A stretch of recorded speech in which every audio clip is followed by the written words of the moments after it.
drinking at the bottle. This is your chance to be featured on Trek It ATV. This season, we're picking 9 towns to showcase, so tell us why your town should be on the list.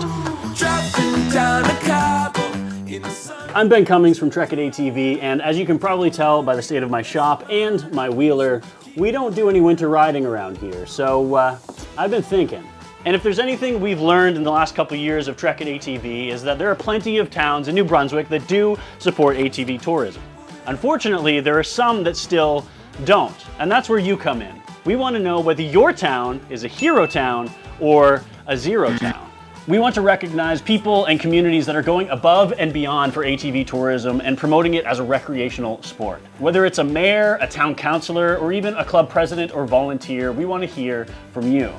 Visit our website at trekit.com/herotowns to submit your 30 to 60 second video. Definitely a zero town. I would like to see trails that go from... We have great trails, but I wish we could drive in town. There's a lot of restrictions in place. Definitely a hero town. We got a lot of support from the community. So let us know, is your town a hero town or a zero town?